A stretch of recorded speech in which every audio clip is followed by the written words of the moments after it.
بسم اللہ الرحمن الرحیم الحمد للہ الصلاۃ والسلام علی رسول اللہ وعلی آلہ واصحابہ اجمعین وقال اعوذ باللہ من الشیطان الرجیم بسم اللہ الرحمن الرحیم وَلَقَدْ يَسَّرْنَا الْقُرْآنَ لِلذِّكْرِ فَهَلْ مِن مُدَّكِرٍ وقال رب اشرح لي صدری ويسر لي امری واحلل عقدۃ من لسانی یفقهوا قولی اما بعد۔ تمام قسم کی تعریف اللہ رب العزت کے لیے لائق و زیبا ہے، جو اس تمام کائنات کا خالق، مالک اور رازق ہے اور بنانے والا ہے، اور آخری نبی جناب محمد رسول اللہ صلی اللہ علیہ وسلم پر بے شمار درود اور سلام ہو، جن کو اللہ نے رحمت بنا کر اس عالمین کے لیے بھیجا، ان کو رحمت للعالمین کہا۔ اور اللہ سبحانہ و تعالیٰ کا ہم بہت بڑا شکر ادا کرتے ہیں کہ اللہ نے ہمیں اس جگہ جمع ہونے کا موقع دیا۔ آج ہم کچھ باتیں جو ہے قرآن سے تعلق کے بارے میں رکھیں گے کہ ہمارا قرآن کے ساتھ تعلق کیا ہونا چاہیے، اور اللہ سبحانہ و تعالیٰ کی اس کتاب کے بارے میں اور اس کو نہ پڑھنے کے بارے میں، اس کے پڑھنے کے ساتھ فائدے کے بارے میں کچھ باتیں میں آپ کے سامنے رکھوں گا۔ اس کے ساتھ تعلق جو ہے یہ ہمارا سب سے اہم تعلق ہونا چاہیے۔ دیکھیے، اللہ سبحانہ و تعالیٰ جو ہے جب قرآن میں قرآن کو فرماتا ہے کہ وَلَقَدْ يَسَّرْنَا الْقُرْآنَ لِلذِّكْرِ فَهَلْ مِن مُدَّكِرٍ، یعنی اللہ فرماتا ہے ہم نے اس کتاب کو ذکر کے لیے بہت آسان بنا دیا۔ مفہوم بتا رہے ہیں ہم، آپ اس کی تشریح اور ترجمہ اور تفسیر اس کی انشاءاللہ دیکھیں گے تو آپ کو پتہ چلے گا اللہ سبحانہ و تعالیٰ اس کو آسان بتا رہا ہے، سمجھنے کے لیے آسان ہے، پڑھنے کے لیے آسان ہے۔ اور اللہ سبحانہ و تعالیٰ پھر فرماتا ہے کہ ہے کوئی نصیحت حاصل کرنے والا، یعنی کوئی نصیحت حاصل کرے تو صحیح۔ اس قرآن کے ذریعے اللہ سبحانہ و تعالیٰ فرماتا ہے کہ کوئی نصیحت تو حاصل کرے۔ پھر اللہ سبحانہ و تعالیٰ سورہ محمد صلی اللہ علیہ وسلم آیت نمبر 24 میں فرماتا ہے، جو پہلے آیت میں نے تلاوت کی وَلَقَدْ يَسَّرْنَا الْقُرْآنَ لِلذِّكْرِ فَهَلْ مِن مُدَّكِرٍ، یہ آیت سورہ قمر آیت نمبر 17 آیت نمبر 33 اور 4 جگہ جو ہے تو قرآن کے اندر یہ آیت موجود ہے۔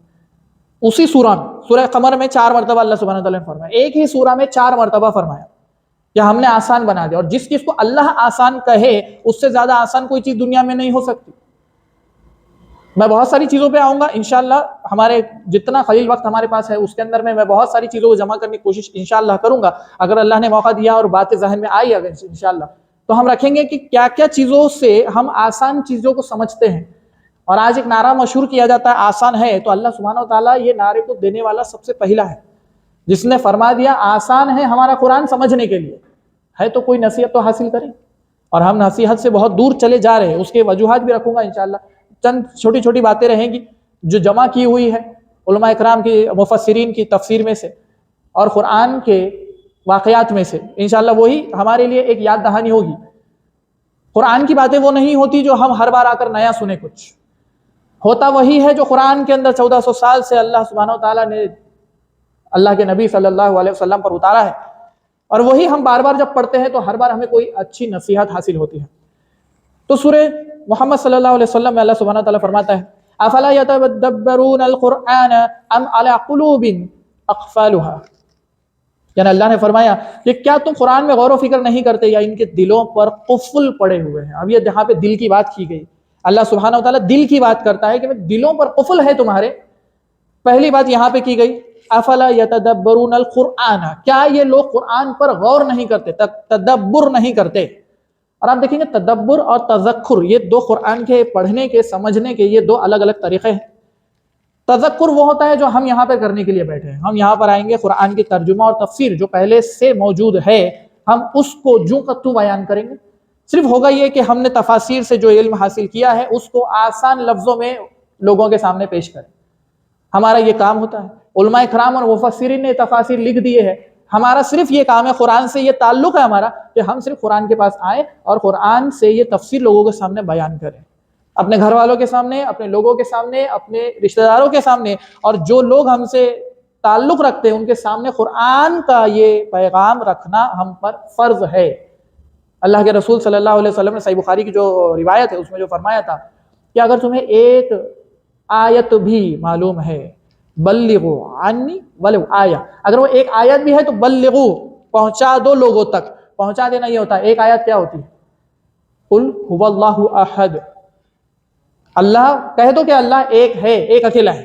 اب جب اللہ ایک ہے کہہ دیا گیا تو یہی مجھے لوگوں کو کہنا ہے، کیونکہ مجھے پہنچا دینے کا حکم ہے. اب ایسے لوگ جو اللہ کو چھوڑ کر شرک میں مبتلا ہے، مجھے ان کو بتانا پڑے گا اللہ ایک ہے، پالنے والا، بنانے والا، ڈسٹرائر، چیریشر، سسٹینر، سب وہی ہے، اکیلا ہے. دینے والا بھی وہی ہے اور چھیننے والا بھی وہی ہے، تمہیں سزا دینے والا بھی وہی ہے، عطا کرنے والا بھی وہی ہے، مجھے اس کو بتانا پڑے گا. اب اس کے اندر اللہ نے یتدبرون کہا کہ تدبر کرو، اسے غور فکر کرو. غور فکر کیا ہوتا ہے؟ قرآن میں غور و فکر یہ ہوتا ہے کہ میں قرآن کو لے کر بیٹھوں. تذکر تو یہ ہوا کہ ہم نے بیان کر دیا لوگوں سامنے، وہ ساری چیزیں تھی. لیکن تدبر یہ ہوتا ہے کہ ہم اس کی آیتوں پر غور کریں، اس پر ریسرچ کریں، اس پر پی ایچ ڈی کریں. یہ اس کا مطلب ہوتا ہے. انہیں اس پر ریسرچ کرنی ہے، ہم کو بہت ساری چیزیں ہم کو نکالنی ہے اس میں سے. اور قرآن کا یہ اعجاز ہے، قرآن کا یہ بہت بڑا یہ معجزہ ہے، یہ زندہ معجزہ جو ہمارے ہاتھ میں ہے آج، وہ قرآن مجید ہے. اللہ کے رسول صلی اللہ علیہ وسلم سے پہلے جتنے نبی گزرے ہیں، ان نبیوں کے پاس معجزے ہوا کرتے تھے لوگوں کے لیے، تاکہ لوگ یہ سمجھ جائیں کہ بھائی یہ اللہ کا نبی ہے، یہ آیا ہوا ہے، یہ اللہ کا نبی ہے، یہ سمجھ جائیں.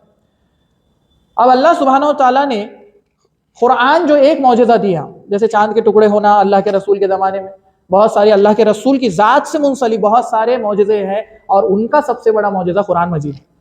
اور اللہ نے قرآن مجید کو زندہ معجزہ رکھ دیا ہمیشہ کے لیے کہ بھائی آج کے بعد کیونکہ کوئی نبی آنے والا نہیں ہے، آخر الزمان نبی محمد صلی اللہ علیہ وسلم یہ تمہارے آخری نبی ہے، ان کی اطاعت کے بغیر کسی کی نجات ممکن نہیں. اسی طرح سے قرآن ان کا زندہ ایک معجزہ ہے، اس معجزے پہ ایمان لانے بغیر تمہاری نجات ممکن نہیں.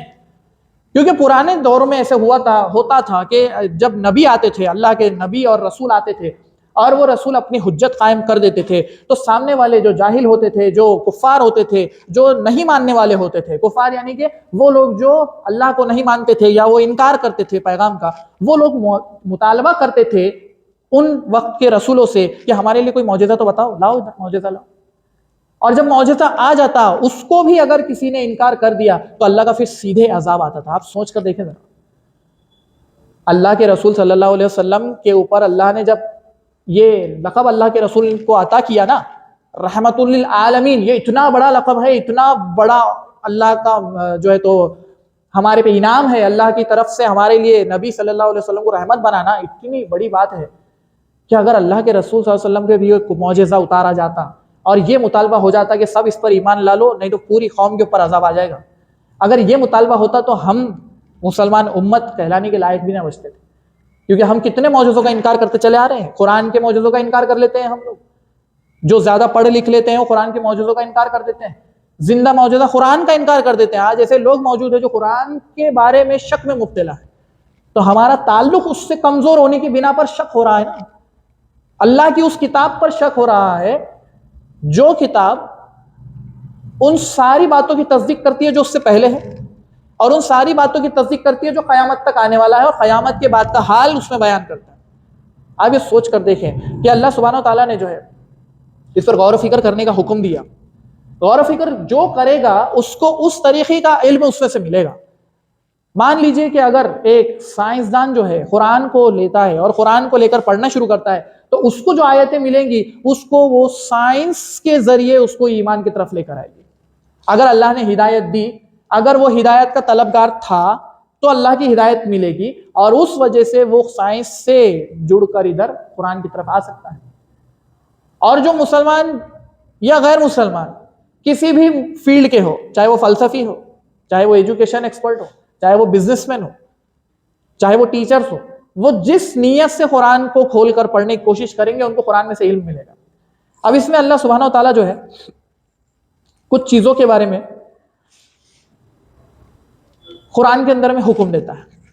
سب سے پہلا علم حاصل کرو، پہلی چیز ہے علم حاصل کرو، کیونکہ علم کے ذریعے ہی جہالت ختم ہوگی. سب سے پہلی چیز تو قرآن سے پہلا تعلق یہ تھا کہ ہمارا سب سے پہلا مدرسہ قرآن ہوتا، اس کو سیکھنے کی ہماری جستجو ہوتی.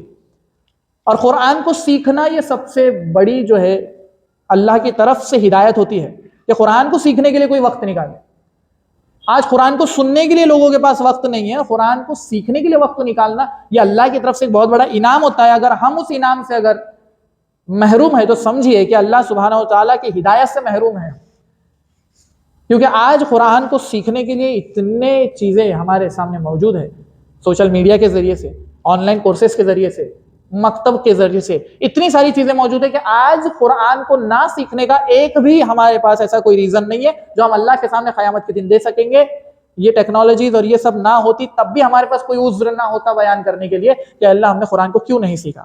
دنیا کی تعلیم میں ہم اونچے سے اونچا جانا چاہتے ہیں، ماسٹر سے تو پی ایچ ڈی کرنا چاہتے ہیں، ریسرچ میں آگے بڑھنا چاہتے ہیں اور سائنسدان بننے کی کوشش کر رہے ہیں، لیکن قرآن کے بارے میں تو یہ حال ہے کہ قرآن کو صرف پڑھنا آ گیا تو وہ بھی گھر میں کسی مولوی صاحب کو لگا دو، وہ آ کر بیچارے بچوں کو پڑھا دیں گے، ان کو کچھ رقم دے دو اور بس بچوں کو اتنا قرآن کافی ہے، ان کو پڑھنا آ گیا عربی یہ کافی ہے.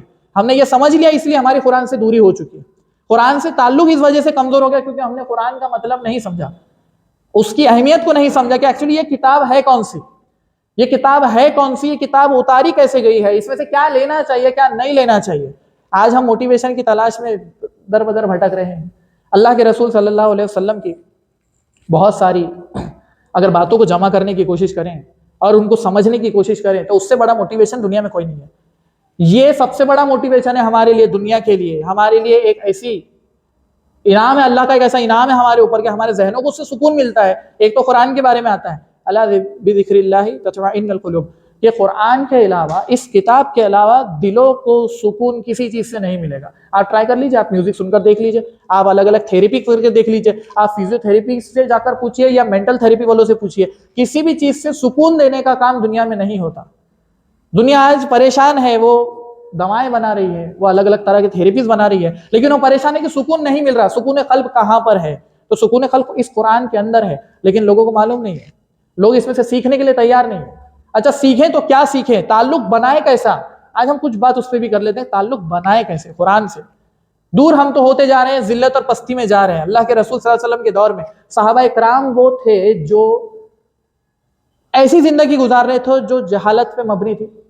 جب اللہ کے رسول صلی اللہ علیہ وسلم کو اللہ نے مبعوث کیا اور جب قرآن نازل کیا، قرآن کے ذریعے اللہ نے ان کو ایسی اونچائیوں تک کیا، تو آج دنیا پہ انہوں نے راج کیا، انہوں نے حکومت کی، دنیا حکومت کی، کہ یہاں تک کہ سارے لوگ ان سے اتنے انفلوئنسڈ اور انسپائر ہوتے تھے، ان سے بااثر ہو جاتے تھے کہ یہ لوگ جو ہے، یہ لوگ کہاں سے لے کر کہاں پہنچ گئے ہیں، قرآن کی وجہ سے پہنچے تھے.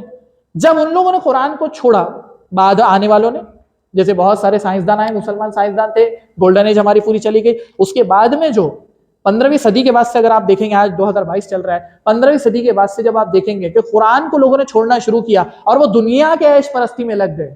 چاہے پھر آپ مغلوں کی ہسٹری دیکھ لیجئے، چاہے آپ جو ہے تو ایرانیوں کی ہسٹریز دیکھ لیجئے، سب کے جگہ پہ آپ کو یہ معلوم پڑے گا کہ جب انہوں نے خلیفہ وقت کو اتارا، گورنرز کو انہوں نے جو ہے تو غیر عالم کو بنانا شروع کیا. پہلے سارے گورنر، آپ اللہ کے رسول کی زندگی کے بعد صحابہ کی دور کے اندر میں آپ دیکھیں کون ہے جنگوں کا سپہ سالار؟ وہ جو حافظ ہے، وہ جو اللہ کے رسول کی حدیثوں کو سب سے زیادہ یاد کرنے والا ہے، وہ سپہ سالار ہے، وہ جنگوں کے اندر لڑ رہا ہے. پھر آپ آگے دیکھیں گے اگر کہ کوئی کسی جگہ کا سربراہ بنایا جا رہا ہے، کوئی قاضی بنایا جا رہا ہے، کوئی گورنر بنایا جا رہا ہے، کوئی منسٹر بنایا جا رہا ہے، وہ سب کون ہے؟ وہ ایسے قابل لوگ ہیں جن کو قرآن یاد ہے، جن کو قرآن پورا اللہ کے رسول کے ذریعے ملا ہے. حضرت معاذ بن جبل رضی اللہ عنہ وہ جا رہے ہیں، اللہ کے رسول صلی اللہ علیہ وسلم کو یمن کی طرف بھیجا اور فرمایا کہ اے معاذ شرک مت کرنا، چاہے تمہیں جلا دیا جائے یا تمہیں کاٹ دیا جائے، کچھ بھی کر دیا جائے، شرک مت کرنا. یہ وہ صحابہ اکرام ہیں جو جا کر حکومت کر رہے ہیں. کیوں؟ کیونکہ یہ قرآن کے حافظ ہے، یہ قرآن کے عالم ہے.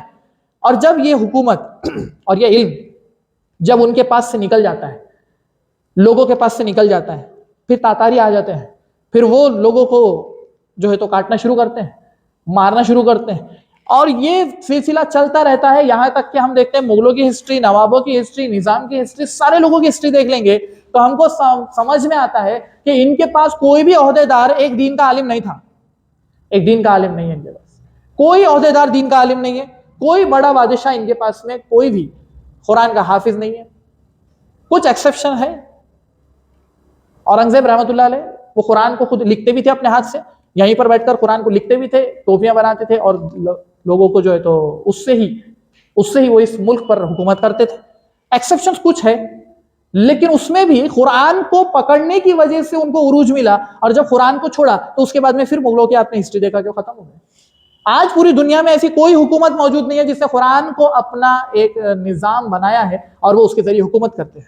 کہیں بھی نہیں ہے, کوئی بھی نہیں. قرآن کو چھوڑ دیا, اسی لیے پستی میں پڑے ہوئے ہیں پورے مسلمان پوری دنیا کے اندر میں. کیوں؟ کیونکہ قرآن سے تعلق کم ہو چکا ہے. تعلق کم ہونے کی وجہ ہم نے قرآن سے جو چیزیں لینی چاہیے تھی وہ دوسروں سے لینا شروع کر دی, دوسروں سے لینا شروع کر دی. آپ کو کچھ ایگزامپلس دوں گا, اور کیونکہ آج ہمارے میں سے, آپ میں سے بہت سارے لوگ اور اکثر لوگ جو ہے وہ میڈیا میں رہتے ہیں, سوشل میڈیا پہ ایکٹیو ہے, سوشل میڈیا کے بارے میں چیزیں پتہ چلتی ہے, تو میں اس میں بولوں گا آپ کو کہ اس میں آپ دیکھیے ذرا لوگ موٹیویشن پانے کے لیے کیا کیا ڈھونڈ رہے ہیں. ایک آیت یہ موٹیویشن کے لیے کافی تھی. قرآن میں اللہ سبحانہ و تعالیٰ فرماتا ہے کہ ان مع العسر یسرا, بے شک مشکل کے ساتھ آسانی ہے. اور ہم آج دنیا کا ایک قول سنتے ہیں, دنیا میں بولا جاتا ہے کہ ہر اندھیرے کے بعد اجالا ہے, ہر مشکل کے بعد آسانی ہے.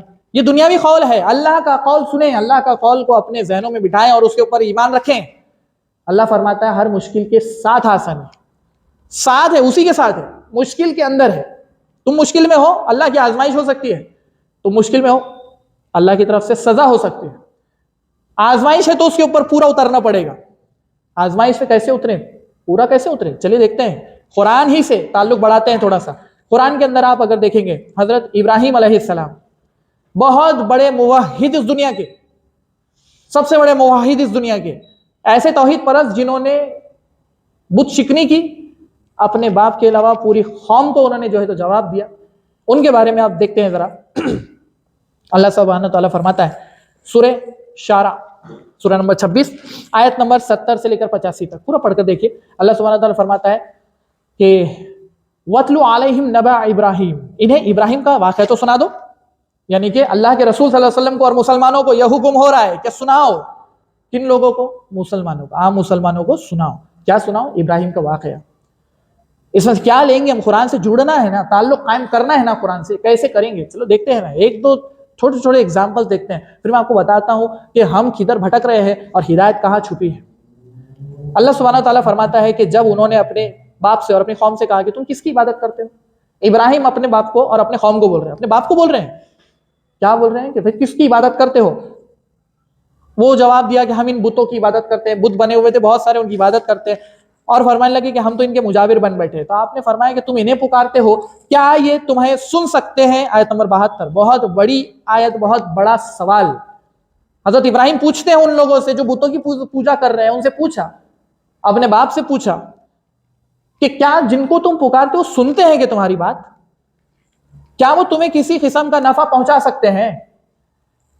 تو انہوں نے کہا کہ ہم کو یہ نہیں پتا, ہم نہیں جانتے. جیسا آج لوگوں کا عام جواب ملتا ہے کہ ہم کو نہیں پتا, بس مطلب بات مت کرو, تم اس سے سوال ہی مت کرو, بس ایسا سوال کرنا نہیں ہے تمہیں. یہ ہوتا ہے کہ نہیں, یہ بولتے ہیں کہ نہیں, یہ سنتے ہیں کہ نہیں, یہ دیتے ہیں کہ نہیں, ایسا نہیں پوچھنا ہے تمہیں, بس یہ سوال نہیں کرنا ہے. ہم تو جانتے نہیں, ہم نے ہمارے باپ دادا کو بس یہی کرتے ہوئے دیکھا ہے, باپ دادا کو یہی کرتے ہوئے دیکھا. ٹھیک ہے, یہاں تک بات سمجھی. اس کے بعد حضرت ابراہیم علیہ السلام جو ہے ان کو فرماتے ہیں کہ یہ سب تمہارے اگلے باپ دادا جو لوگ تھے یہ سب میرے دشمن ہیں. دشمن کیوں ہیں؟ دشمن وہ اس لیے ہے کہ وہ اللہ کو نہیں مانتے اور وہ اللہ کے انکار کرنے والے ہیں, اور وہ اللہ کو چھوڑ کر کسی اور کی پرستش کر رہے ہیں. اس لیے ابراہیم علیہ السلام نے اپنے دشمنوں کو کہا. پھر یہ کہا, لیکن دشمنوں کے ساتھ سلوک کیا کیا ابراہیم علیہ السلام نے؟ دشمن تھا تو کیا ان کو مار دیا, ان کو ختم کر دیا؟ نہیں. دشمن اس سینس میں تھے کہ تم میرے دشمن اس سینس میں ہو کہ عقیدہ تمہارا الگ ہے. اس کانٹیکس میں ہے کہ عقیدہ تمہارا الگ ہے, پس منظر یہ ہے اس کا, عقیدہ تمہارا الگ ہے, تم میری بات کو مانتے نہیں ہو اور تم میرے دشمن ہو. ایکچوئل میں وہ دشمن تھے حضرت ابراہیم کے, وہ ختم کر دینا چاہتے ابراہیم کو, کیونکہ ابراہیم علیہ السلام سوال کرتے تھے ان کے بتوں کے بارے میں. تو پھر فرمایا کہ تم تو یہ سب دشمن ہے اور اللہ کے علاوہ میرا کوئی دوست نہیں ہے, مطلب یہ مفہوم ہے اس کا. انہوں نے فرمایا کہ سب میرے دشمن ہو گئے صرف اللہ کو چھوڑ کر, کیونکہ اللہ میرا دوست ہے. اب اللہ کو جب دوست کہا تو اس کا جواب دیکھیے آپ, اللہ کو دوست کہہ دیا. باتوں باتوں میں حضرت ابراہیم نے اللہ کو اپنا دوست کہا, کس کے سامنے؟ سارے لوگوں کے سامنے. اس کا جواب سورہ بقرہ میں ملتا ہے. اور ہم نے ابراہیم کو خلیل بنایا, ہم نے اللہ فرماتا ہے ہم نے ابراہیم کو دوست بنایا. آپ کی ایک چھوٹی سی بات اللہ کو کتنی پسند آ سکتی ہے یہ اللہ ہی جانتا ہے. چھوٹی سی بات آپ کی, اور اللہ کے سامنے کوئی آپ کی چھوٹی سی بات اتنی بڑی بری بھی ہو سکتی ہے کہ اللہ سبحانہ تعالیٰ آپ کے تمام اعمال کو غلط بھی کر سکتا ہے. آپ اللہ کو بھول کر اگر باتیں کرنے لگ جائیں اور یہ کہنے لگ جائیں کہ اس کا ٹھیک ہے, اس کا تو جو بھی نفع اور نقصان کا اختیار ہے یہ فلاں لوگ کو ہے یا پھر ہم کو ہے خود کو, اللہ کو چھوڑ کر اگر ہم بات کرنے لگ جائیں تو یہ مسئلہ ہو جائے گا کہ اللہ کو بات بری لگ جائے گی، اور اللہ سبحانہ و تعالیٰ کو چھوڑ کر ہم سورہ کہف میں دیکھتے ہیں ایک واقعہ، باغ والوں کا واقعہ، کہ باغ میں دونوں جا رہے تھے، اللہ کو چھوڑ کر اس نے بات کیا کہ نہیں یہ باغ تو میرے ہمیشہ رہنے والے ہیں، تو اللہ سبحانہ و تعالیٰ کو بات بہت بری دکھی، بات چھوٹی سی تھی کہ اللہ کو چھوڑ کر اس نے بات کی تھی، سامنے والے کے بتانے کے بعد بھی اس نے بات کو مانا نہیں تھا، اور اللہ سبحانہ و تعالیٰ نے اس کے باتوں پورے باغوں کو غارت کر دیا اور بتایا کہ اب دیکھ تو کہاں سے لائے گا یہ والوں کو، یہ پورے باغوں کو واپس کیسے لائے گا۔ تو حضرت ابراہیم علیہ السلام بھی جو ہے اللہ کو کہہ رہے ہیں اللہ میرا دوست ہے، اللہ سبحانہ و تعالیٰ واپس کہہ رہا ہے ابراہیم علیہ السلام کو یہ ہم نے ان کو خلیل بنایا، اس سے بڑی اور کیا بات ہونی چاہیے آپ کو مطلب اس میں بڑا اور کیا ٹیگ ملنا چاہیے، اللہ سبحانہ و تعالیٰ آپ کو دوست کہے۔ آپ آج دنیا میں دیکھیے، آپ دنیا میں اگر کوئی شخص ہو جو بہت امیر ہے، دنیا کا امیر ترین شخص ہو، اور وہ آپ کا نام لے کے کہے کہ یہ میرا دوست ہے، کیا فیل ہوتا ہے؟ کیا فیل ہوتا ہے؟ آج تو دنیا مر رہی ہے اس چیز کے لیے کہ بھائی جو امیر لوگ ہیں وہ ہمیں دوست کہہ دے، تھوڑا سا ہم ان کے ساتھ اپنی رشتہ داری بتانے لگ جاتے ہیں، ان کے ساتھ اپنی دوستی بتانے لگ جاتے ہیں، کہ ایک بار ملے تھے بتانے لگ جاتے ہیں، اپنا تعلق ان سے بتانے لگ جاتے ہیں، جو اس کائنات کا رب ہے اس سے تعلق ہم کیوں بتانے سے گریز کر رہے ہیں؟ کیوں اپنا تعلق اس کے ساتھ نہیں بتانا چاہتے جو اس کائنات کو بنانے والا ہے؟ ہم کو تو یہ کہنا چاہیے پوری کائنات کا مالک اللہ سبحانہ و تعالیٰ، ہم اس کے بندے ہیں، اور قیامت کے دن جب اللہ ہم کو کہہ دے گا کہ یہ میرا بندہ ہے اس کو آنے دو، اس سے بڑی خوشی کی بات اور کیا ہو سکتی ہے؟ قیامت کا دن تو بہت دور کی بات ہے کہ آپ نے تو وہاں تک کی بات سوچی نہیں ہے، یہاں رہتے ہوئے بھی اللہ سبحانہ وتعالیٰ کا دوست بنا جا سکتا ہے۔ ابراہیم علیہ السلام کی جیسی بات کرنی پڑے گی، یہ سیکھنے کو ملتا ہے قرآن میں سے، بات کیسی کرنا ہے لوگوں کے سامنے، دعوت دین کیسی دینا ہے قرآن سے ملے گا۔ تو قرآن سے جب تعلق بڑھے گا تو یہ چیز سمجھ میں آئے گی کہ لوگوں کے ساتھ بات کیسی کرنی ہے بھائی۔ تو پھر ہم جو ہے تو اللہ کی طرف اپنی نسبت کو رکھیں۔ اللہ کے رسول کی حدیث کا ایک مفہوم ہے کہ جب بندہ جو ہے اللہ کا ذکر کرتا ہے لوگوں کے سامنے، اللہ سبحانہ وتعالیٰ اس کا نام اپنے فرشتوں میں لیتا ہے، اور جبرائیل علیہ السلام کو اللہ سبحانہ وتعالیٰ کہتا ہے، جب بندہ کہتا ہے کہ میں اللہ کی طرف رجوع کرتا ہوں، میں اللہ سے محبت کرتا ہوں، میں اللہ کا عبادت کرتا ہوں، تو اللہ سبحانہ وتعالیٰ جو ہے جبرائیل علیہ السلام کو کہتا ہے کہ جبریل یہ بندہ فلاں، یہ نام لے کر کسی کا نام عبداللہ ہو تو اللہ سبحانہ وتعالیٰ فرمائے گا عبداللہ ہو گیا فلاں، یہ نام لے کر اللہ سبحانہ وتعالیٰ ان کو بتاتا ہے کہ یہ بندے سے میں محبت کرتا ہوں تو تم بھی محبت کرو۔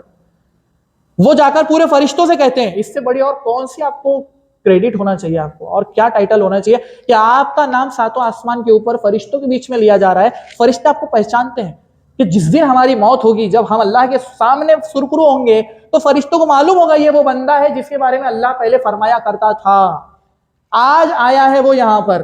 کیا فیلنگ ہے یہ فیلنگ کو آپ سمجھنے کے لیے قرآن کے اندر ڈوبنا پڑے گا تھوڑا سا۔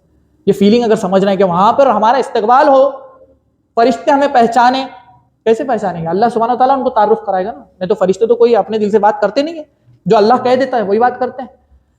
تو ابراہیم علیہ السلام نے کہا کہ اب تعارف اللہ کا دے رہے ہیں، ابراہیم علیہ السلام اپنی قوم کو اللہ کا تعارف دے رہے ہیں، اور تعارف اس طرح سے دے رہے ہیں کہ وہی ہے اللہ جس نے مجھے پیدا کیا، الذی خلقنی فہو یہدین، وہی ہے جس نے مجھے پیدا کیا، وہی میری رہبری کرتا ہے، مجھے ہدایت دیتا ہے، وہی مجھے کھلاتا پلاتا بھی ہے، یعنی چیریشر بھی ہے، میرا سسٹینر بھی ہے، اور جب میں بیمار پڑ جاؤں تو مجھے شفا عطا کرتا ہے۔ سبحان اللہ، کیا آیت ہے، مطلب کیا بات ہے۔ آپ سمجھیں ذرا، اگر آپ بیمار ہوتے ہیں، جبکہ ہم اللہ کے رسول کی حدیث سے جانتے ہیں کہ بیماری بھی اللہ کی طرف سے اترتی ہے، اس کی شفا بھی اللہ کی طرف سے اترتی ہے۔ دیکھیے ابراہیم علیہ السلام اسی لیے خلیل نہیں ہے، وہ ابراہیم علیہ السلام کا ایک ادب ملحوظ رکھا انہوں نے، اللہ کا ادب یہ ہے کہ بیماری جو ہے اس کو دنیا برا سمجھتی ہے نا، بیماری آنا کسی کے اوپر دنیا برا سمجھتی ہے، ایک مسلمان کے لیے وہ تحفہ ہوتا ہے، مسلمان کے گناہ جھڑتے ہیں اس کی وجہ سے۔ اللہ کی اور رحمت کیا چاہیے آپ کو کہ بیمار بھی ہو رہے ہیں تو گناہ جھڑ رہے ہیں ہمارے، دنیا بیمار ہو رہی ہے تو الگ الگ آستانوں پہ جا رہی ہے، الگ الگ لوگوں سے دعائیں کر رہی ہے، اور الگ الگ لوگوں کے پاس شرک میں مبتلا ہو رہی ہے۔ ہم اگر اللہ پہ ایمان رکھتے ہیں تو اللہ سبحانہ تعالیٰ ہمارے گناہ کو جھڑا دیتا ہے بیماری کے ذریعے۔ اب بیماری کو دنیا میں عام طور سے دنیا والے برا سمجھتے ہیں، چلے مان لے برا ہے اگر، تو ابراہیم علیہ السلام نے اس بری چیز کی اتارنے کی نسبت اللہ کی طرف نہیں کی۔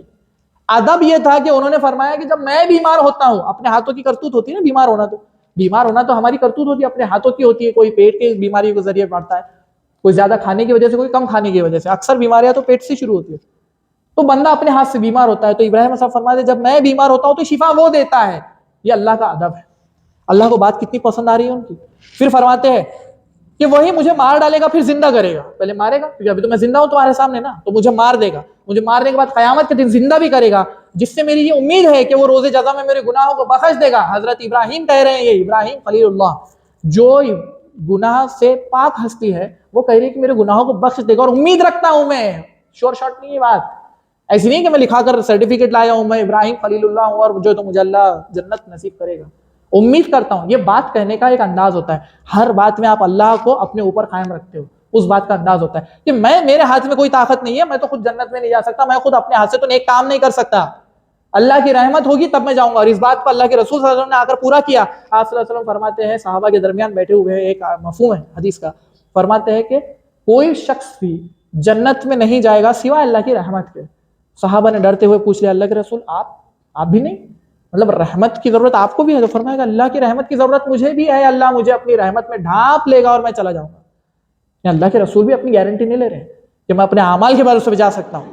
اعمال کے بدلے کوئی نہیں جا رہا ہے, اعمال کے بدلے کوئی نہیں جا سکتا. جنت اتنی بڑی چیز ہے کہ جس کو اعمال کے ذریعے کمایا نہیں جا سکتا.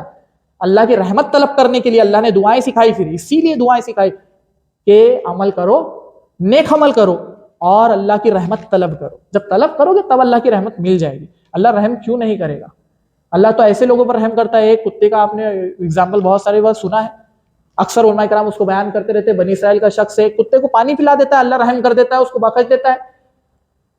ایک بدکارہ عورت ہے, وہ بلی کے اوپر میں تھوڑی سی شفقت کر دیتی ہے, اللہ اس کو بخش دیتا ہے. مطلب بہت سارے اگزامپلس ہم نے سن رکھے ہیں, لیکن ہمارے اندر وہ اتر نہیں رہے ہیں, اندر دل پہ وہ اثر نہیں کر رہی باتیں. کیوں؟ کیونکہ قرآن سے تعلق دور ہو گیا. حضرت ابراہیم کی بات کو میں کمپلیٹ کر لیتا ہوں, پھر حضرت یوسف کا ایک اور واقعہ بیان کر کے آگے کی بات کمپلیٹ کریں گے انشاءاللہ چند منٹ میں. حضرت ابراہیم پھر فرماتے ہیں کہ اے اللہ, اب دیکھیے یہاں سے جو دعائیں شروع ہو رہی ہے, یہ سب سے بہترین چیزیں قرآن میں سے سیکھنے جیسی. حضرت ابراہیم کی زندگی پہ دروس کی سیریز بن سکتی ہے. ان کی ایک چھوٹی سی بات میں سے ہم نکال رہے ہیں نقطہ کہ انہوں نے فرمایا, اے اللہ رب حبلی حکما والحقنی بالصالحین, اے میرے رب مجھے قوت فیصلہ عطا فرما اور مجھے نیک لوگوں میں ملا دے. حضرت ابراہیم کی دعائیں سیکھیے. حضرت ابراہیم کی دعائیں سب سے نوبل دعائیں ہیں اللہ کے رسول کی دعاؤں کے بعد. ہم پہلے قرآن کی وہ دعائیں ہیں نا, حضرت ابراہیم نے جو رکھ دی, اتنی جامع دعائیں ہیں کہ اس کے بعد اللہ کے رسول کی دعائیں کر لیتے ہیں, کمپلیٹ پیکج مل جاتا ہے. اس کے علاوہ آپ کو ایک ایک گھنٹے کی آدھے گھنٹے کی کوئی دعا کرتے بیٹھنے کی ضرورت نہیں ہے. سمجھ لیجئے ایک ایک آیت کے اندر, ایک ایک دعا کے اندر اللہ کے رسول صلی اللہ علیہ وسلم اور حضرت ابراہیم, یہ دو ایسے بڑے نبی ہیں جنہوں نے اپنی دعاؤں کے اندر اتنی چیزیں شامل کر لی کہ اس کے باہر کچھ رکھا ہی نہیں. ایک ایک بات اللہ کو گنوانے کی ضرورت نہیں ہے, 2-2 گھنٹے کی دعائیں کرنے کی ضرورت نہیں ہے. اجتماع میں بیٹھ کر دعائیں کرنے کے جو ہم نے آج تک طریقے دیکھے ہیں, قرآن حدیث سے کہاں ملتا ہے یہ ثبوت؟ اللہ کے رسول کی ایک دعا ان کے ایک ایک 2-2 گھنٹے 3-3 گھنٹے کی دعاؤں کے اوپر میں غالب آ جائے گی. ایک دعا, ایک چھوٹی سی دعا, قرآن کی ایک چھوٹی سی دعا, ربنا آتنا فی الدنیا حسنہ وفی الآخرۃ حسنہ. اب حسنہ جب تم کو دنیا میں چاہیے, بھلائی دنیا میں اور آخرت میں, اس سے بڑی چیز اور کیا ہو سکتی ہے؟ اس سے بڑی دعا کون سی ہوگی؟ کیا ہے بھلائی کے بعد اب کیا بچ گیا؟ اب دنیا میں بھلائی اللہ ہم کو دے دے, اس کے بعد بچا کیا؟ کچھ نہیں. پھر بھی اللہ کے رسول نے دعائیں سکھائی, اور یہ دعا کو دیکھیے, فرماتے ہیں حضرت ابراہیم مجھے قوت فیصلہ دے. اتنی بہترین دعا ہے, اسے ہم نے مانگی آج تک کبھی؟ دعا مانگنے کا طریقے سے ہم دور ہے. کیوں؟ کیونکہ ہم نے قرآن کو وہ طریقے سے سمجھا نہیں ہے نا. قرآن دعا کی کتاب ہے, یہ سمجھا نہیں نا کبھی. دعا بھی ہے اس کے اندر, عبادت ہے, کمپلیٹ عبادت ہے اس میں. حضرت ابراہیم فرمانے قوت فیصلہ دے. قوت فیصلہ مانگا کبھی ہم نے؟ اس لیے ہم فیصلے نہیں کر پاتے. کبھی سوچتے رہتے ہیں یہ کروں یہ کروں, فلاں ہوگا ایسا ہوگا, لوگوں کے معاملے میں ہو, اپنے معاملے میں ہو, لوگوں کے جھگڑے چھڑانے میں ہو, لوگوں کی اصلاح کرنے میں ہو, صلح کروانے میں, کسی بھی چیز میں ہم کو فیصلہ کرنا نہیں آتا ہے. اللہ ہم کو فیصلے کی قوت دے. یہ حکم اللہ کے رسول حضرت ابراہیم نے مانگا اللہ سے. اور کیسے مانگا؟ اور میرا ذکر پچھلے لوگوں میں باقی رکھ. میرا ذکر باقی رکھ. پچھلے لوگ کون ہیں؟ ہم لوگ ہیں. ہم جو ان کے پیچھے آ رہے ہیں, تو وہ آگے جا چکے ہیں, اب ہم پیچھے آ رہے ہیں, تو پچھلے لوگوں میں میرا ذکر خیر باقی رکھ. ابھی دیکھیے ہم بات کر رہے ہیں ابراہیم علیہ السلام کی. ہر درود میں ہم ابراہیم علیہ السلام کے اوپر برکت کی, ان کے اوپر سلامتی کی دعا کرتے ہیں. یہ ذکر خیر ہے ان کی دعا کا. حضرت ابراہیم کی دعا اللہ نے اتنی جامع رکھی ہے کہ اس کا ان کو کیا کیا آؤٹ پٹ ملا, میں آپ کو دعا بھی بتا رہا ہوں اور اس کا کیا ریزلٹ ملا وہ بھی بتا رہا ہوں. یہ کہاں سے سیکھا ہم نے؟ قرآن سے تعلق بنا کر سیکھا ہے. بہت بڑے علامہ بننا نہیں ہے, ہم بہت بڑے عالم بن کر نہیں بیٹھے ہوئے ہیں, یا ہمارے جیسے اور بہت سارے جو دعات ہے, جو دائی ہے, وہ بھی بڑے بڑے عالم بن کر نہیں بیٹھے. لیکن کیا ہے, مفسرین اور قرآن کی تفسیر میں سے جو چیزیں ہم کو سمجھ آتی ہے ہم اس کو عام طور سے آپ کی اور میری یاد دہانی کے لیے بار بار بولتے رہتے ہیں تاکہ ہم کو یہ بات سمجھ میں آ سکے کہ ہم ایسی کوئی چیز نہیں ہے جس کو بہت سارا علم حاصل ہو گیا، ایک ایک دعا کے محتاج ہیں ہم تو، ایک ایک آیت کو سمجھنے کے محتاج ہیں ہم تو ٹھیک ہے سمجھے۔ ایک آیت اور لیتے ہیں آگے کی، اے اللہ مجھے نعمتوں والی جنت کے وارثوں میں بنا دے، مجھے جنت میں داخل کر، اس کا وارث بنا دے، اور میرے باپ کو بخش دے، وہ گمراہوں میں سے تھا۔ ایک باپ کے لیے ایک دعا کی انہوں نے مغفرت کی، اور یہ بات جو ہے اللہ سبحانہ وتعالیٰ پھر سورۃ توبہ کے اندر میں آیت نمبر 114 کے اندر پھر سے فرماتا ہے۔ آیت نمبر 113 کے اندر میں ہے کہ مومنوں کے لیے یہ جائز نہیں ہے کہ وہ ان لوگوں کے لیے، کفار کے لیے، منافقین کے لیے، ان کے لیے دعائے مغفرت کرے۔ اللہ کے رسول کو منافقین کی دعا سے بھی روکا گیا، مغفرت کی دعا مت کرو گے۔ وہ منافقین وہ جو اللہ کے رسول کے زمانے معلوم تھے، وہ ہم کو آج معلوم نہیں ہے تو فلاں منافق نہیں بول سکتے۔ اور اللہ سبحانہ وتعالیٰ فرماتے ہیں تم کافروں کے لیے، وہ جو شرک پہ مرے وہ لوگوں کے لیے تم دعائے مغفرت نہیں کر سکتے۔ وہ آیت بعد میں آئی ہے، وہ آیت ہم کو پتہ چلتا ہے سورۃ توبہ میں جو آئی ہے، وہ حضرت ابراہیم کے وقت بھی جو ہے اللہ سبحانہ وتعالیٰ نے 114 نمبر کی آیت کے اندر فرمایا کہ ابراہیم نے جو دعا کی تھی، اللہ سبحانہ وتعالیٰ نے 113 نمبر کی آیت میں فرمایا مومنوں کے لیے جائز نہیں کہ وہ دعائے مغفرت کرے، اور 114 میں اللہ سبحانہ وتعالیٰ نے اس آیت کا کلیریفیکیشن دیا۔ اس آیت کے اندر میں کیا فرمایا تھا کہ ابراہیم فرما رہے ہیں کہ میرے باپ کو بخش دے، اور پھر اللہ سبحانہ وتعالیٰ اس کو سورۃ توبہ کے اندر میں پھر کلیئر کرتے ہیں کہ ابراہیم نے جو دعا کی تھی اپنے باپ کے لیے علیہ السلام، انہوں نے جو دعا کی تھی وہ ایک وعدے کے تحت تھا جو انہوں نے کیا تھا ان سے، اور بعد میں جب ان کو سمجھ آ گیا تو انہوں نے دعائے مغفرت چھوڑ دی۔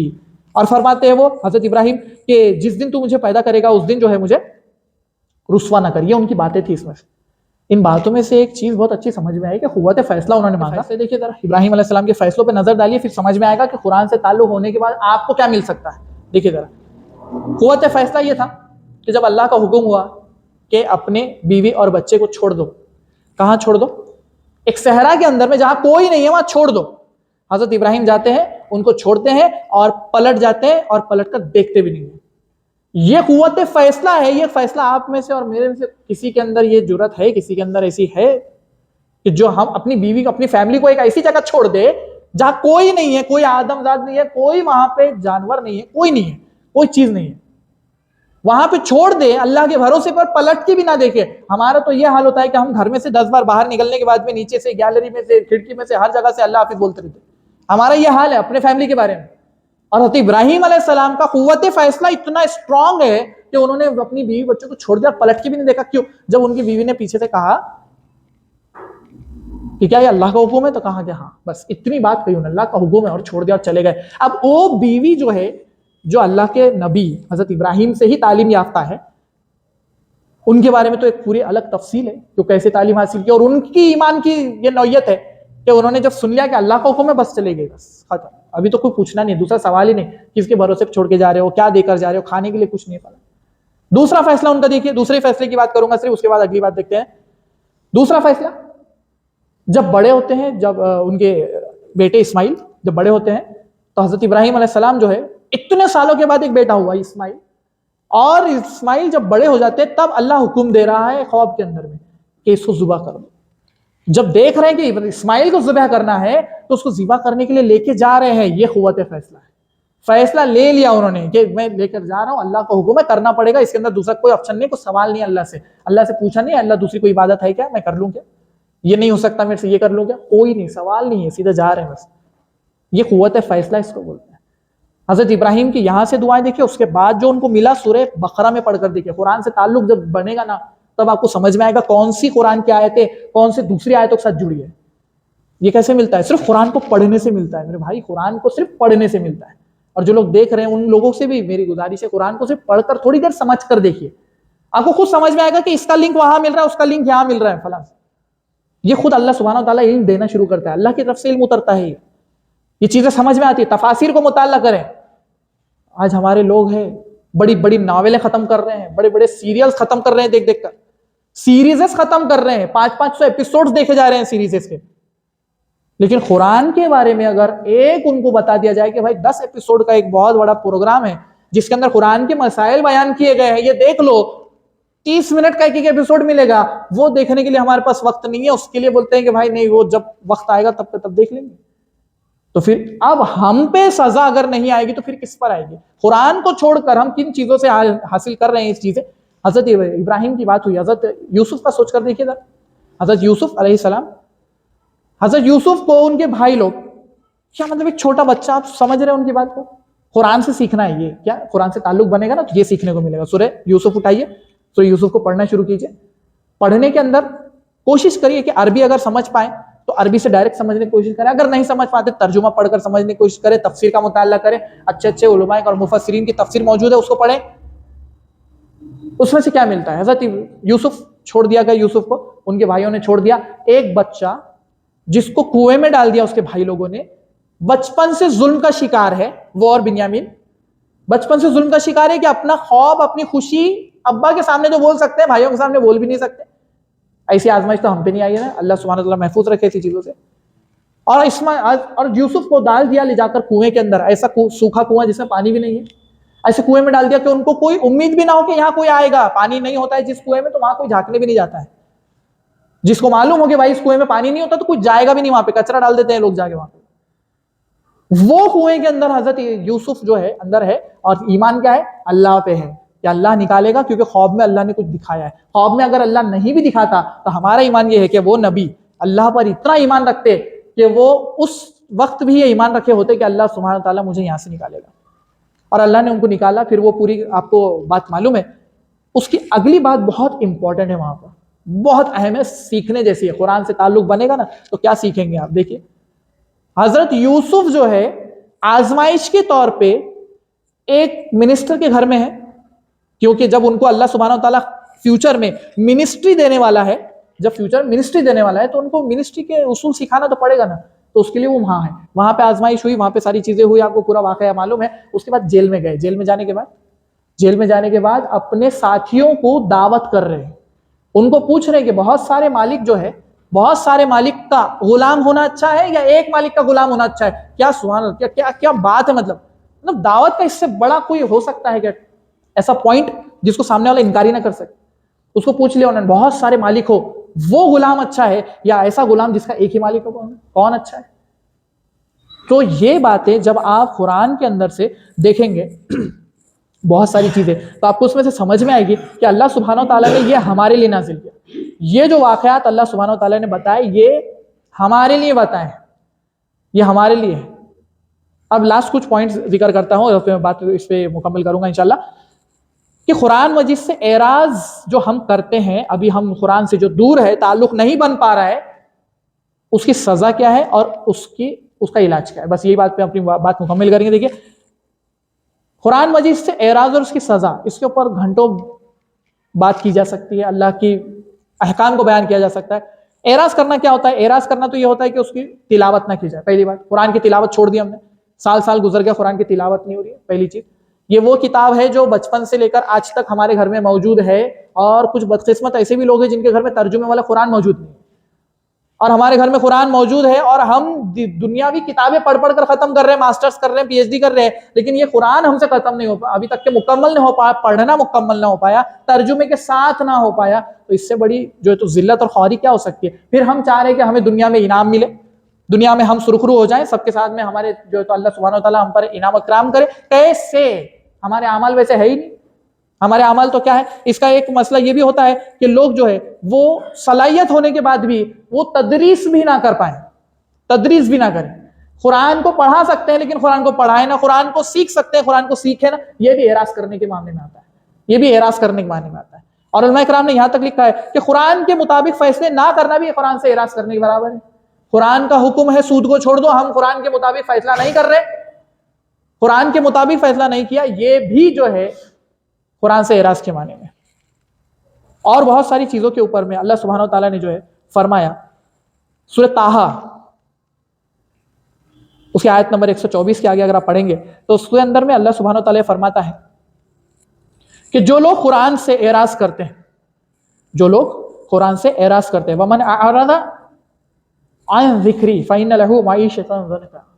جو لوگ قرآن سے اعراض کرتے ہیں، پڑھنا نہیں سکھانا، وقت نہیں نکالنا، عربی نہیں سیکھنا، کم سے کم ترجمہ نہیں سیکھنا، پڑھنا نہیں، تلاوت نہیں، اس کے احکام جاننا نہیں، اس کی تجوید جاننا نہیں، کچھ نہیں، یہ سب کو اعراض کرنا، اس کے مطابق عمل نہیں کرنا، اس کے مطابق فیصلے نہیں کرنا، اس کے بعد میں کیا ملتا ہے؟ اس کے بعد میں اللہ سبحانہ تعالیٰ فرماتا ہے کہ یہ وہ لوگ ہیں جو میری یاد سے غافل رہتے تھے۔ دنیا میں ایک نقصان کیا ہے اس کا؟ اللہ سبحانہ تعالیٰ فرماتا ہے سورہ زخرف کے اندر، ہم اس کے اوپر ایک شیطان مسلط کر دیتے ہیں، ایک شیطان مسلط کر دیتے ہیں، وہ قرین اس کے ساتھ رہتا ہے مرنے تک، اور مرنے کے بعد جب قیامت کے دن اٹھا جائے گا وہ قرین اس سے پلہ جھاڑ لے گا اور بولے گا کہ میں نے تھوڑی بہکایا تھا تم کو۔ یہ بھی ملے گا آپ کو سورہ حجرات کے اندر میں، آپ جا کر وہاں پہ دیکھیں گے، اس کے اندر سورہ قاف کے اندر ملے گی آپ کو آیت کہ قرین کیا کرے گا قیامت کے دن، سورہ قاف۔ اور یہاں پہ سورہ زخرف کے اندر فرمایا اللہ نے کہ قرین اس کے ساتھ ایک شیطان مسلط کرتے تھے جو اس کو ہمیشہ بھٹکاتے رہتا ہے کنٹینیوسلی۔ اس کے بعد دیکھیں گے آپ اللہ سبحانہ تعالیٰ فرماتا ہے کہ یہ جب قیامت کے دن اٹھیں گے تو یوم القیامت اعما، ان کا حشر جو ہوگا قیامت کے دن وہ اندھے اٹھائے جائیں گے۔ تو اللہ سے سوال کریں گے اے اللہ، وہ کہے گا اے اللہ میں تو دیکھتا بھالتا تھا دنیا میں، یہاں پہ میں اندھا کیسے ہو گیا؟ اللہ سبحانہ تعالیٰ فرمائے گا، جواب ملے گا کہ اسی طرح نہ ہونا چاہیے تھا تجھے، کیونکہ تو نے میری آیتوں کا انکار کیا تھا، تو نے میری آیتوں کے اوپر تو اندھا بن گیا تھا، میری آیتیں تجھے دکھائی نہیں دیتی تھی، میری آیتوں کو بھول گیا تھا تو، آج ہم نے تجھے بھلا دیا، تو میری آیتوں کو بھول چکا تھا، ہم نے آج تجھے بھلا دیا۔ یہ اللہ کی طرف سے قیامت کے دن ملنے والی سزا ہے جو قرآن کو چھوڑ دینے کی وجہ سے۔ اس کے بعد بھی بہت ساری سزائیں ہیں، قرآن کو چھوڑ دینے کی وجہ سے سفارش نہیں ہوگی، قرآن سفارش کرتا ہے، عذاب قبر سے بچاتا ہے، وہ ساری چیزیں ہم کو نہیں مل پائے گی، بہت سارے فضائل اور مسائل، یہ ساری چیزیں آپ قرآن کے بارے میں پڑھ سکتے ہیں کہ قرآن کیا کرے گا ہمارے لیے قیامت کے دن۔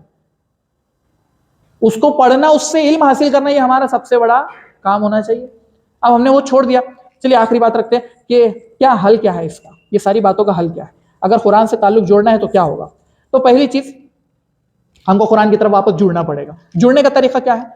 قرآن سے بھٹکانے والی اور اس کی طرف سے ڈائیورٹ کرنے والی جو چیزیں ہیں، جیسے سب سے پہلے آتی ہے موسیقی، اور وہ چیزوں کو چھوڑ کر، شیطانی آلات کو چھوڑ کر ہم اگر قرآن کی طرف آئیں گے تو قرآن اندر اترتا ہے، نہیں تو قرآن اندر نہیں اترتا۔ قرآن دل تک اگر اترنا چاہتے ہو، دل کے اندر قرآن کو رکھنا چاہتے ہو، اللہ کے رسول نے فرمایا اس کو یاد کرتے ہو تو اس کی حفاظت کرو، کیونکہ یہ ایسے نکل جاتا ہے جیسے اونٹ کے اگر بچے کو کھلا رکھ دیا جائے تو وہ نکل جاتا، بھاگ جاتا، ویسے ہی قرآن کی آیتیں بھول جاتی ہے۔ اس سے بڑی اور اللہ کی طرف سے سزا کیا ہونی چاہیے کہ ہم قرآن کی آیتوں کو بھلا دیں؟ تو قرآن کو پڑھو اور قرآن کو پڑھ کر سیکھو اللہ کے رسول کا حکم، اللہ کا حکم جب مل رہا ہے تو اس کے اندر میں اگر ہم وہی دل کے اندر میں اگر موسیقی بھر دیں گے اور اس کے اندر میں اگر دوسرا کچرا بھی اگر بھرا ہوا ہے تو اس کے ساتھ قرآن رہ نہیں سکتا ہے، وہاں پہ قرآن رہ نہیں سکتا۔ تو اگر اس کو رکھنا ہے تو آپ کو یہ چیزوں سے پرہیز کرنا پڑے گا۔ اسے بچنے کا طریقہ بہت آسان ہے۔ میں جب اسٹوڈنٹس کے اوپر میں درس وغیرہ دیتا ہوں تو وہاں پہ میں نے کچھ پریکٹیکلس کیے، میں نے ان لوگوں کو بتایا، میں نے ان کو کہا کہ کام کرو، تم جب میوزک سننے لگتے ہو نا تو ایک کام کرنا، موبائل میں سے تمہارا میوزک ڈیلیٹ نہیں ہو رہی، جب بھی تم موبائل ڈیلیٹ کرنے جا رہے ہو دل بولتا ہے کہ یار آخری بار یہ سن لیتا ہوں بس، اس کے بعد ڈیلیٹ کر دوں، اور جیسے آخری بار سننے کے لیے گیا اس کے بعد وہ کبھی نہیں نکلتا اور وہ ڈیلیٹ کبھی نہیں ہوتا۔ شیطان ایسے چیزوں کو لے کے آئے گا آپ کے سامنے کہ آپ کر نہیں پائیں گے۔ میں نے ان سے کہا کہ کام کرو بیٹے، تم جب جائے نماز پر بیٹھتے ہو نماز پڑھنے کے لیے نا، تو اس وقت یہ موبائل ہاتھ میں لینا، ہیڈ فون لگانا اور گانے سنتے بیٹھ جاؤ۔ تو بولے ارے سر کیسے کریں گے؟ میں نے کہا کہ جب وہاں نہیں ہو سکتا تو عام طور سے بھی نہیں ہونا چاہیے، اگر وہاں نہیں ہو سکتا وہاں ڈیلیٹ تو ہو پائے گا؟ تو بولے یس سر۔ میں نے کرو پھر۔ تو بچوں نے کیا ڈیلیٹ، اور وہ بچے 2 دن کے بعد آئے اور جو ہے تو انہوں نے آ کے کہا، وہ لڑکیوں نے کہا کہ جو ہے تو سر ہم نے وہ ڈیلیٹ کیا، اور ڈیلیٹ ہم نے کر دیا اور اتنا مطلب سکون ملا اس کے بعد میں، پہلے تو ہم کو برا لگا، ہم نے رویا اس کے بعد، لیکن جو اللہ نے بعد میں جو سکون دیا کہ کام جو تھا شیطانی کام جو نکل چکا، اب ہم کو قرآن کی تلاوت میں اور زیادہ مزہ آنے لگ رہا ہے۔ یہ ایک دم پریکٹیکل بات ہے، یہ ایسی جو اسٹوڈنٹ نے کیا ہے، ایسی بات جو ہم میں سے ہر شخص کر سکتا ہے۔ اور جن کو پہلے موسیقی وغیرہ دوسری چیزوں کی جو عادت ہوتی ہے وہ چھوڑ کر جب قرآن کی آیتیں سننے لگتے ہیں نا، ان کو قرآن میں جو اثر ملتا ہے وہ اثر ہم میں سے بہت سارے لوگ جان بھی نہیں سکتے کہ ان کو کیا ملتا ہے اس میں۔ بہت ساری چیزیں یہ اخذ کر سکتے ہیں لیکن بس اللہ کی ہدایت سے دور ہے۔ کیوں؟ کیونکہ وہ خود نہیں چاہتے۔ جب وہ خود چاہیں گے وہ اللہ کی ہدایت کی طرف آ سکتے ہیں، ان کی خود کی چاہت نہیں ہے اس لیے اللہ کی ہدایت کی طرف نہیں آ رہے ہیں۔ ہماری خود کی چاہت ہوں گی تو اللہ کی ہدایت کی طرف آ سکتے ہیں۔ ہم یہ نہیں کہہ سکتے کہ ہم بہت ہدایت یافتہ وہ نہیں ہے، ہم کو بھی ہدایت کی ضرورت ہے، ہم کو بھی آنا پڑے گا اللہ کی طرف۔ ایسے ہی ہمارے پاس میں آج گیجٹس ہے، سوشل میڈیا ہے، سوشل میڈیا سے بچتے ہوئے اگر ہم کو قرآن کی تعلیم کرنا ہے، اگر آپ دیکھیں گے آپ جیسے جیسے سوشل میڈیا ابھی جو چل رہا ہے یہ سارا کا سارا آرٹیفیشل انٹیلیجنس پہ چل رہا ہے، آپ کو پتا ہے ایسی چیزیں وہ ہمارے سامنے لاتا ہے جو آپ ایک بار دیکھ چکے ہوتے ہیں۔ اگر آپ موبائل آج کھولتے ہیں، آج جائیے موبائل کھولیے، یوٹیوب لگائیے، انسٹاگرام لگائیے اور دیکھیے کہ آپ کے ہوم پیج پر آپ کو فیس بک پر اس پر کیا دکھائی دے رہا ہے، وہ آپ کی پسند ہے، اور وہی قیامت کے دن آپ کے نامہ اعمال کے اندر لوگوں کے سامنے ڈسپلے ہونے والا ہے کہ یہ ہے بندہ، یہ لو اس کا اعمال نامہ یہ ہے۔ ایسا ہماری پسند کیا ہے نکالو ذرا، دیکھو اس کے اندر فیس بک پہ ہم کو کیا کیا فیڈ مل رہا ہے، ہم کو کیا چیزیں مل رہی ہے، نوٹیفیکیشنز کیا آ رہے ہیں ہم کو، وہ ہماری پسند پہ ہوتا ہے. اے آئی جو ہے ہمارے سامنے وہی چیز لاتا ہے جو ہم پسند کرتے ہیں. اگر ہم قرآن کی چیزیں پسند کرنے لگیں ساری وہی آنے لگ جائیں گی. ابھی اگر ہم موبائل کھولیں اور موبائل کھول کر اگر دیکھیں بہت سارے چینل آپ دیکھیں گے کہ اس کے اوپر میں کچھ سائنسی چیزیں یا کچھ دینی چیزیں، قرآن سیکھنے کی چیزیں آپ لائک کر لیجئے. آپ نے کر لیا، پہلے تو سوشل میڈیا کا استعمال ہم کو اتنا ہی کرنا چاہیے جتنے کی ضرورت ہے، اس سے زیادہ نہیں ہوگا. میں ان لوگوں کے لیے بتا رہا ہوں جو چھوڑ نہیں سکتے سوشل میڈیا، وہ اپنا آلٹرنیٹ کر سکتے ہیں، بدل سکتے ہیں اس چیز کو. قرآن سے تعلق بڑھے گا تمہارا. قرآن کے بارے میں بتانے والے چینلز کو سبسکرائب کر لیجئے، آپ کو دوسرے فالتو چیزیں فیڈ میں کبھی آئیں گی. اے آئی اتنا پرفیکٹ ہے اس کا ماشاءاللہ سے کہ اگر آپ فیڈ اگر دیکھیں گے بہت سارے لوگوں پورے قرآن سے ریلیٹڈ چیزیں، قرآن سیکھنے کے بارے میں، قرآن کے تجوید کے رولز اور غلطیوں کے بارے میں، قرآن پڑھنے میں کیا کیا غلطیاں ہوتی ہے، یہ فیڈ اس میں آتے رہتے ہیں کنٹینیوسلی. کیوں؟ کیونکہ میں نے کچھ بار وہ دیکھا ہے اور اس کو اے آئی کو معلوم ہے اب یہ بندے کو یہ چیز پسند ہے، اس کو یہ دکھا. میرے فیڈ میں کبھی گانے اس میں نہیں آئیں گے. کیوں؟ کیونکہ میں نے پسند ہی نہیں کیا کبھی اس کو، دیکھا نہیں ہے اس کو. سوشل میڈیا کے اثرات، اس کے نقصان کے اوپر میں ایک الگ سے درس ہو سکتا ہے پورا، اس کے ایفیکٹ، اور وہ کتنا غلط، کتنا انسیکیور ہے اس کے بارے میں. اس میں انسیکیورٹی تو یہ ہے کہ آپ کتنی دیر ایک ریل کو دیکھ رہے ہو وہ نوٹ کر رہا ہے اور اس کی آپ کی ایک امیج تیار کر رہا ہے کہ یہ بندہ اس ریل کو اتنی دیر تک دیکھ رہا تھا. ایک چھوٹی سی مثال میں نے بیان کی. قرآن سے جب جڑ جائیں گے تو اللہ کے پاس میں نامہ عمل صدقہ جاریہ میں یہ لکھا جائے گا کہ اس بندے نے قرآن کو شیئر کیا تھا، قرآن کو پڑھا تھا اور قرآن کو دوسروں تک پہنچایا تھا. اب یہ ہم کو نہیں چاہیے، اگر تو ہم وائرل کرنے میں لگ جاتے ہیں لوگوں کے پاس. اگر ہم دیکھیں تو قرآن کے عالم ایسے کتنے عالم دنیا کے اندر موجود ہے جو وائرل ہونے چاہیے تھے، آج ان کو چھوڑ کر آج قرآن اور حدیث کو اور اسلام کو مذاق بنانے والے لوگ فیمس ہو رہے ہیں. ہم نے ان کو وائرل کیا نا. جو قرآن کے بارے میں جوک کر رہا ہے ہم اس کو فیمس کر رہے ہیں. جو جوکس کر رہا ہے کیا لکھ کے آ رہا ہے اس کے آگے؟ فنی. قرآن کا آیت، قرآن کا حکم، اسلام کا حکم، اسلام کا ٹاپک، اور اسلام کے ٹاپک کے آگے لکھا ہوتا ہے فنی. اسلام فن اور مذاق کے لیے رہ گیا ہے. اللہ سے ڈرنا چاہیے ایسے مسلمانوں کو. علماء کے بارے میں وہ چیز جو علماء، ایسے بہت سارے علماء کرام ہیں جو حلال طریقے سے مذاق کرتے ہیں، ٹھیک ہے، اس کو اتنی لمٹ تک رکھنا چاہیے. لوگ اس کو اتنا وائرل کر رہے ہیں کہ ایسا لگتا ہے وہ عالم کی امیج ہی ویسی بن جاتی ہے. اللہ کے رسول صلی اللہ علیہ وسلم کی حدیث میں آتا ہے ویل ہے اس لوگوں، ان لوگوں کے لیے ویل ہے، ان لوگوں کے لیے ویل ہے، ان لوگوں کے لیے ویل ہے. 3 بار فرمایا صلی اللہ علیہ وسلم. کیا فرمایا؟ جو جھوٹ بولے مذاق میں بھی، جو جھوٹ بولے لوگوں کو ہنسانے کے لیے. کوئی نہیں، لوگوں کو ہنسانے کے لیے جھوٹ جوکس بنائے جا رہے ہیں، 2 بیوی کے ٹاپک کے اوپر جوک بنائے جا رہے ہیں، اسلام کے احکامات کے اوپر جوک بنائے جا رہے ہیں، کوئی فلاں کمیونٹی کے اوپر جوک بنائے جا رہے ہیں، کوئی سرداروں، کوئی پٹھانوں پہ جوک بنائے جا رہے ہیں. اللہ سبحانہ تعالیٰ کے قرآن کے احکامات کو پامال کیا جا رہا ہے. قرآن کے اندر سورہ حجرات میں اللہ فرماتا ہے کوئی کسی قوم کا مذاق نہ اڑائے، اور ہم جو ہے تو پٹھانوں پہ جوک بنا رہے ہیں، ہم سرداروں پہ جوک بنا رہے ہیں، ہم کس کے اوپر جوک بنا رہے ہیں. پھر اس کے بعد میں اگر اللہ کی سزا نہ ملے تو پھر کیا ملے؟ تو یہ وہ چیز ہے جو لوگوں کے پاس میں آج سمجھ سے دور ہے. لوگ ہنسی مذاق کے لیے رہ گیا ہے. تو گیجٹس جو ہے اس کا صحیح استعمال کریں، قرآن کو سیکھنے کے لیے استعمال کریں. اتنی ساری ایپ، اللہ کا شکر کریں. آپ کو اللہ سے اور مجھے اللہ کا شکر کرنے سے کون سی چیز روکتی ہے؟ اللہ کا شکر کریں، اتنی ٹیکنالوجی ہمارے پاس آ چکی ہے. گھر بیٹھے جس بھی حال میں ہو آپ قرآن کے علم کو سیکھ سکتے ہیں. تھوڑا سا وقت نکالیے اور قرآن کے جو ہے تو چیزوں کو سیکھیے. سیریزز لے رہے ہیں علماء کرام، سیریزز لے رہے ہیں ماشاءاللہ سے. بہت ساری ایسی کہ جو لوگ آ نہیں سکتے آن لائن بیٹھ کر سنیں. سیرت سنیے، مسائل سنیے. لیڈیز ونگز میں یہ کام ہو رہے ہیں، بہت سارے علماء حضرات یہ کام کر رہے ہیں، اور یہ کام کو فروغ دینا ہماری ذمہ داری ہے کہ اس کے ساتھ لوگ جڑیں اور قرآن سے جڑے، تعلق بنے اس کا. ہم اپنے آپ کو اور اپنے اطراف کے لوگوں کو قرآن والا بنائیں. جو قرآن سے اعراض کرتا ہے ان لوگوں سے دور ہونا ہماری سب سے پہلی ذمہ داری ہونی چاہیے. جو قرآن اور حدیث کے بارے میں جو مذاق کرنے لگ جائے اسلام کے بارے میں، ان سے دور ہونا ہماری ذمہ داری ہے. چلیے وقت زیادہ ہو رہا ہے، اس بات کو آخری بات رکھتے ہیں کہ اللہ سبحانہ تعالیٰ جو ہے ہمیں قرآن کو سمجھنے اور اس کا علم حاصل کرنے، اس کے اوپر سب سے پہلے اس کی زبان عربی کو سیکھنے کی توفیق عطا فرمائے. قرآن سے اپنا تعلق جوڑنے کے لیے صحیح العقیدہ لوگوں سے علم حاصل کرنے اور صحیح طریقے سے علم کو دوسروں تک پہنچانے اور اس پر عمل کرنے کی توفیق عطا فرمائے. قرآن کے بارے میں ہم سے جو بھی کوتاہی، اللہ سبحانہ تعالیٰ اس کو معاف کرے. جو بھی کوتاہی ہم سے ہوئی ہے اور جو ہو رہی ہے اور جس کو ہم سے پشت ڈال چکے ہیں، اللہ سبحانہ تعالیٰ اس سے ہماری جو ہے تو مغفرت فرمائے. آخرت میں ہمارا انعام اللہ کے رسول صلی اللہ علیہ وسلم کے ساتھ اور صدیقین اور شہداء کے ساتھ ہمارا انعام کرے. اللہ سبحانہ تعالیٰ ہمیں جہنم کے عذاب سے بچائے اور جنت میں ہمارا داخلہ ممکن فرمائے. وآخر دعوانا ان الحمد للہ رب العالمین. السلام علیکم ورحمۃ اللہ وبرکاتہ.